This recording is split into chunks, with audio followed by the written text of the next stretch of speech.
Find the slope of the tangent to the curve y equal 3x to the power 4 minus 4x at x is equal to 4. So here the given equation of the curve is this one, y equal 3x to the power 4 minus 4x. Okay, therefore dy by dx is equal 12x cube minus 4. So 3 constant बाहर लेके आया, x to the power 4, उसका जगह में आपको क्या मिलेगा 4x cube ऐसे. So d by dx of x to the power 4 which is equal to 4x cube. So if it is 3x to the power 4, then 3 is to be put here in front of this differentiation. So finally you will get 12x cube minus 4. Okay, then the slope of the tangent to the curve at x is equal to 4 at particular point. Here x is equal to 4 अगर हम लोग put कर देते हैं तो जो value निकलेगा वो होगा आपका slope of the tangent at this point. ठीक है, तो वही करते हैं. तो dy by dx at x is equal to 4 is equal to 12 4 cube minus 4 4 cube 64. 12 into 64 minus 4 this is equal to into कर देने से आपको 768 मिलेगा. This is then final answer is 764. So this is your slope of the tangent to the curve at this point.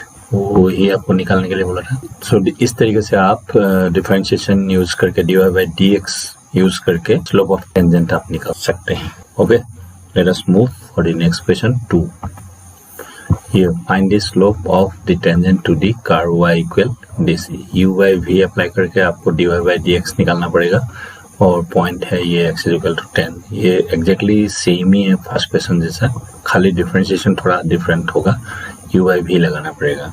आगे देखिए आप, ये है आपका गिवन फंक्शन और फिर dy by dx अपने u by v लगा के ये कर रहे हैं. ठीक है, इसका एक्चुअली आपका जो फॉर्मूला है dy dx of u by v, ये क्वोशेंट रूल था. तो इसको आपको याद है v square numerator square then v dy by dx of u. ठीक है, minus next u as it is ऐसे छोड़ देना है. जिसको आपने डिफरेंशिएट किया उसको छोड़ के बाकी ऐसे ही रखा था. ये v को आप डिफरेंशिएट करना है. ओके, नाउ इसको आप u कंसिडर कर सकते हैं और दिस इज v. तो v यहाँ होने से v स्क्वायर लिखना है. आप ये फॉर्मूला का हिसाब से देखिए तो v स्क्वायर, तो v x minus 2 whole square होगा. देन नेक्स्ट ये क्या है v, यहाँ पे v है तो इस जगह पे भी v लिखना है. dy dx ऑफ तो है और ये यहाँ पे u लिखना है और u फिर dy dx ऑफ क्या लिखना है v, ये जो फॉर्मूला है. तो उस हिसाब से v होगा आपका x minus 2 u x minus 1, ये है u. ठीक है, समझ में आ रहा है. तो u dx माइनस 1 और v x माइनस 2. क्लियर. अब आप इसको आगे ये सिंप्लीफाई करके लिख सकते हैं. ये x माइनस 2 स्क्वायर है, x माइनस 2 फिर डिफरेंशिएट करके dy dx of x 1 dy dx of 1 0 then minus x minus 1 it it इज और ये 1 minus 0. Okay, next x minus 2 whole square then x minus 2 into 1 x minus 2 ये होगा minus x minus 1 ये. Okay, then next dy by dx आपका क्या होगा x minus 2 square x minus 2 minus x plus 1. Okay, then x you can cancel, x plus x और ये minus x cancel और ये x minus 2 square. Okay, then in the next line see this is minus 1 and this one x minus 2 square. ठीक है, ये हो गया आपका dy by dx. अब आपको slope of tangent to the curve, इसका आपका स्लोप निकालना है कहाँ पे, x is equal 10 में. तो इसका मतलब आप dy by dx यहाँ पे x में जगह में 10 सब्स्टिट्यूट करना है. Slope of the tangent to the curve at x is equal to 10 is, so dy by dx x equal to 10. ये स्लोप आपको 10 में निकालना है तो x में 10 सब्स्टिट्यूट करना है. ठीक है, माइनस 1 10 माइनस 2 होल स्क्वायर, इसको सिंप्लीफाई करके आपको ये मिलेगा 10 minus 2 8 square equals 64. This is your answer. Okay, then number 3, find the slope of tangent to the curve at the point whose x coordinate is 2। Means जैसे हम लोग अभी x = 10 put किया था, इसमें 2 पुट करना है। ठीक है, ये आपसे हो जाएगा। इसको ये डिफरेंशिएट कीजिए और dy/dx में 2 पुट करना है। ठीक है, ये डिफरेंशिएट किया, फिर 2 पुट करना है यहाँ पे। 3 2 स्क्वायर 4 3 4 12 12 - 1 11 होगा आपका आंसर। ठीक है, ये 11। Okay, number 4, find the slope of the tangent to the curve at the point whose x coordinate is 3। Exactly same है, x = 3 पुट करना है डिफरेंशिएट करने के बाद। इसको डिफरेंशिएशन करने से क्या आएगा, 3x² - 3। ओके, ये 3x² - 3। ठीक है, और इसमें आप क्या डालना है, x = 3। पुटिंग x = 3 आपको क्या मिलेगा, 3 × 3 ² 9 3 9 27 - 3 24। ठीक है, then find the slope of the normal to the curve. इसको डिफरेंशिएट करना पड़ेगा और डिफरेंशिएशन में आप ये θ = π/4 करना पड़ेगा। ये पैरामीट्रिक क्वेश्चन में है, आपको पैरामीट्रिक क्वेश्चन में पता है। पहले dy/dx निकालने के लिए dy/dθ इसको निकालना पड़ेगा और इसको dx/dθ डिवाइड करेंगे।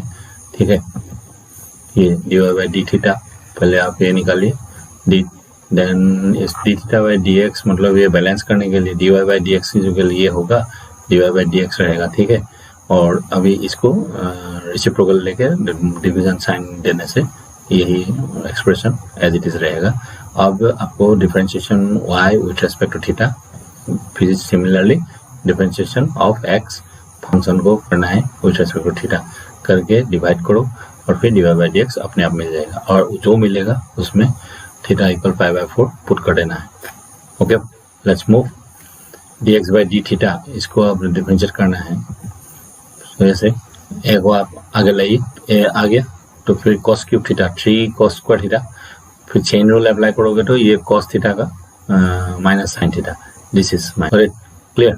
इसको कैसे मिला आपको, d/dθ एक को आप आगे रखिए और फिर आपको करना है cos θ होल क्यूब, ये d/dx of x to the power n जो फॉर्मूला है उसी हिसाब से करते हैं, xn-1। तो इसको ऐसे करने से 3 cos 3 - 1 ये हो गया। और फिर ये थीटा जैसे x और x एग्जैक्टली सेम होना चाहिए और थीटा ये एग्जैक्टली सेम नहीं है, जो हम लोग चेन रूल अप्लाई करके सॉल्व करते हैं। d/dθ ऑफ cos θ मतलब जो था एग्जैक्टली थीटा सेम होना चाहिए था, नहीं हुआ। थीटा का जगह में cos θ यूज हो रहा है, इसीलिए cos θ को फिर से करना पड़ रहा है। ठीक है, अब ये हो गया थीटा और फंक्शन है cos θ, तो ये तो सेम है ना। तो अब यहाँ पे सेम नहीं है, ये फंक्शन है x³ मतलब पावर फंक्शन है, और ये तो differentiation of cos θ trigonometric function को डिफरेंशिएशन कर रहा हूँ, इसीलिए इसमें और एक करना पड़ रहा है और यहाँ पे नहीं चाहिए। तो ये हो गया आपका 3 cos² θ और ये d/dθ cos θ sin θ minus sign. ठीक है, ऐसे मिला है। नेक्स्ट आपको करना है dy/dθ निकालना है, d/dθ a sin³ θ ये है। ठीक है, ये सिमिलरली करोगे, a को आप आगे लाइए, फिर 3 sin² θ समझ में आ रहा है कैसे आ रहा है, और cos sin θ को फिर से करने से cos θ आएगा।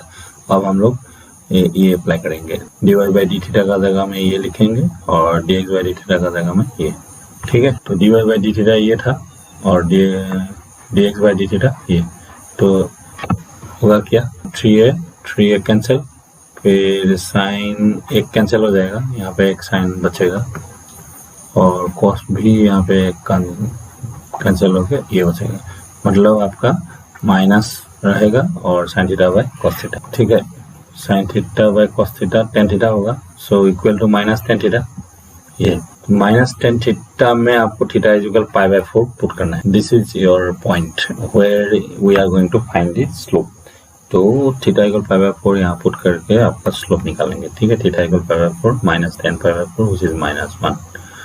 ओके, लेकिन आपको स्लोप निकालना था किसका, टेंजेंट का नहीं, नॉर्मल। और नॉर्मल तो आप जानते हैं परपेंडिकुलर होता है और जब परपेंडिकुलर जब होता है तो उसका स्लोप ऐसा, फॉर्मूला ये है, this is your formula, product of this two equal -1 होना चाहिए।